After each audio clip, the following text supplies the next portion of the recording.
Well, guys, we're heading to North Missouri on a new farm that we've got, and it's an old pasture farm. And the only thing we really did was move a blind in, got a food plot established, and then sat back and let the reveal cameras tell us what we had for inventory. And with south-facing slopes, predominantly on the south side of this plot, we knew that this was probably going to be a late season opportunity. And man, did we nail it. That's exactly what happened. It got real active towards the end of the year, and that's when it all finally came together. To me, I think that's in past videos we've covered a lot of proven spots that we've harvested for years. This is an opportunity to highlight kind of an approach to a new setup, a new farm, a new approach, and trying to nail down to still have the same success we've had on proven result. I think it's spots. A cool combination of using woodsmanship skills to say, hey, here are the features of this area. We're going to put our eggs in this basket, let the reveals do the work, keep sending off information, and then go in through hunting, observe how deer utilize it late season, like it all kind of comes together. But then now knowing, okay, the success of it, what are you guys going to do? What are you going to double down, right, in this area to make it that much better? That's what I'm really interested in hearing, how you're going to take it to the next level. I think the first thing, too, we established the food plot for the first year and left the blind to the far north to increase our accessibility. Our access was as good as it could be there, knowing kind of in the back of our minds that we might be a little bit out of the game with where the land, the terrain kind of funnels the deer. And you're willing to sacrifice that. Right. Well, we are, because the thing we're trying to do is observation. Yes. Right? We're trying to gather information year one. We're going in there with our best guess. Yep. But we need to put the butts in the seats and truly see it, eyes wide open on the deer traffic and what's happening. And so we wanted it a little bit off, and to Casey's point, somewhat out of the game, knowing that we're probably not going to harvest out of this thing. Mm-hmm. Yeah. How many good spots do you think get ruined because they're a new spot to hunt? How many of them do you think get ruined because they blow into them and they're in the middle of it? Too aggressive. And then they're trying to learn it, and they've already disturbed everything. Exactly. You blow everything out of there. It takes away your scouting efforts. Mm-hmm. You can't go in there and have a great sit and truly get a feel for what the game is doing if you go in and blow them all out. They already know you're there, so you've already goofed everything. You've got to be passive aggressive, right? We keep talking about the time is unfortunately an unfortunate task with deer hunting. Yeah. Because you've got to gather information, then you got to regroup and reset. Yeah. And when we designed this, Casey and I both walked it, and we wanted to go down to that pinch. You see where the bottleneck is. Oh, yeah.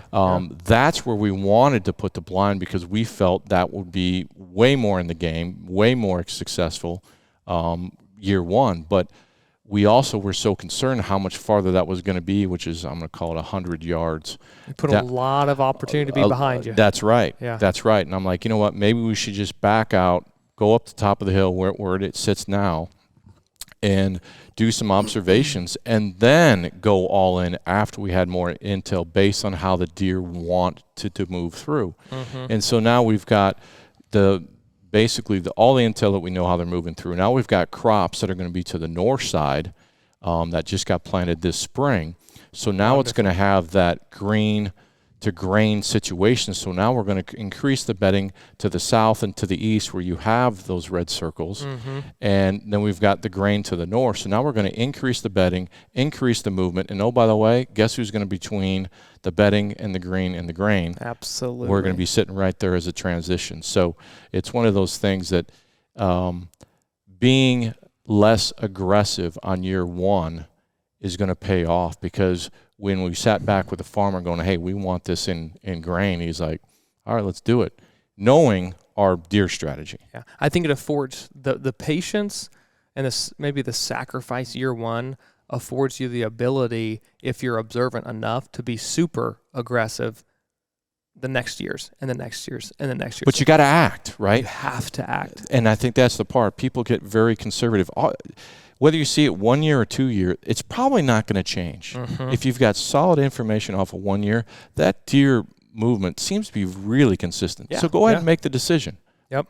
go to action. And we are going to move the blind from where it was just slightly. We're not going to we're not going to kamikaze in there and get over into their south facing and that slope pinch in the bedding. point, right? You're still going to stay back. But we are going to come, a little bit south and east, get along that pond edge where you can blow your wind across that pond. Exactly. Yes. Still with the south, but still take advantage of them moving and also presenting us with a better shot angle. Yes. Right now, transitioning off to the grain. Yeah, they're going to move it about 20 yards maybe. Yeah, that's about it. And all it's going to do is put us a little bit further in the game and also position the blind so that south to north movement, instead of them walking directly at us under your feet. Yeah, we're you're going to passing get by a left to right, which makes things that was easier. a nightmare for trying to film and hunt, probably because they're coming right at you and you're like, we got to wait, hold, wait, and you don't want to take that 1/4-2 shot. Now it's going to be more of a broadside. And from a decoying situation, if you guys want to, they're not getting behind you because there's that sharp slope in the pond. They're all going to stay out and in front. So whether it is another late season opportunity where they're just bed to food pattern, or they're transitioning and checking does and reacting to a decoy, that setup is going to be sweet. Well, if you look, we talk about this in previous episodes, that triangle effect, right? We have grain, green, and water. Mm-hmm. We've got the triangle that we've now created, and oh, by the way, the blind's going to be right in the middle. So you can start to see a pattern of our successes, right? Yeah. This is a playbook that's been repeated, repeated, because it works. It just works. And one thing that we should talk about is how this hunt was successful because of the very little intel that we had was where we created the edge from the grass to the food plot was, I think it's 32 or 35 yards from the blind. Gotcha. And those deer, when they're transitioning past us, were just inside that edge. So we made sure that edge line was within bow range. Yeah. Easy bow range. Right, because they like that transition, but they like those edges. So if we would have took that edge at 50 or 60 yards, we would have been out of the game. Yep. So when you're setting up these new plots, make sure you put those edge lines within bow range, if that's your weapon of choice. And I think too, you guys can correct me if I'm wrong on this one, but like the edge of that plot is kind of on the top third of that ridge too. And keeping deer within just visual, like if they were to transition lower, sometimes I don't see them super low on the slope. They're still going to want to ride that top third when they're transitioning from north to south on this, but having that hard edge of that native grass strip, that buffer, that edge feathering, and keeping on the top third, you're going to see everything. It's all within range, but then you're going to have a shot opportunity of everything vital-wise is above that crest of that ridge too. So there's a lot of factors to go into. How do we set this up? Where do we really put the edge of this food plot? But looks like to your point, having that edge line is critical for visualization for us to get in and out of the blind. Right? You go too far down the hill, now you exposed yourself. Sure. Yeah. But you got to find that line, and the only way to do that is basically put the boots on the ground and look and take your rangefinder and have somebody walk in there and go, oh, you know what? That lip's there, a little too far. We got to bring it up. And yeah, okay, we're going to be 10 foot up off with the anosmia. Where's that sight line going to be? Where are the shot opportunities going to be? But I love this setup because I think a lot of hunters in their mind would say, my gosh, it looks pasture heavy. Well, it was 100% a pasture. is a cattle pasture. That was my question. You said new farm. Yep. How long ago were there cows on this? It's been years. It just basically were pulled out, and the farm just went wild. Yeah. It just sat. Okay. There was nothing done with it. So my point was, with you've got a old cattle farm, and you're just now going into it with food, and now we're going to do old field, try to remove those cool season grasses. We're only scratching the surface of what's going to happen down here. Scratching it's the surface. only going to get better. You put me against a wall, I would rather take that from an aerial map of knowing, okay, this is old cattle pasture, been left alone a little bit, and make it into really good deer quality cover and huntability with the roll of the terrain, then go straight from timber to that. I think it's way easier to transition that into super good deer habitat than straight timber. Don't forget, but 2/3 of this farm is south-facing slopes. Yeah. Which is making this real. When Casey and I walked it, we were both well surprised of the potential of this farm because of the water and the entry and exit and then the south-facing slopes. I'm like, this is going to take minimal work to turn this thing around on year one. Now we're going to take it to the next level in years to come. but we knew we had something special the minute we crossed that hill. Yeah. Nice. Well, and it sounds like it's headed in the right direction. You've been successful year one, but like you're taking it to that next degree. You're going B+ to A+, right, on the setup. And I think a lot of people are comfortable at the B+ level. And it's like there's more juice in that lemon to squeeze and get out. And you guys are heading that direction. So I love the late season nature of it. A lot of people miss out on hunting late season too, just because of holidays, time commitments, and things like that. And people are like, oh, well, the rut's over. You know, my deer got shot and this and that. Just find the food source, create the food sources. You've got south-facing bedding opportunities. You're probably going to have deer start to hit that, and bam. This wasn't even the only buck that was on this field either, right? No, yeah, we definitely have had a lot of reveal cell cam intel telling us we needed to be there. And you know, this spot was very interesting. Early in the year, phenomenal pictures. During the rut, almost no activity. Interesting. So, yeah, and then all of a sudden it picked back up, you know, in that late season. Basically, the food source was the only thing left in the area. I'm talking neighbors, anywhere around. There's not a whole lot of food there. So that fall annual type mix of food plot that was, you know, very palatable the late season was a massive draw for the deer, and it really picked up. So kind of an interesting setup from a first-year standpoint, and we definitely learned a lot from it.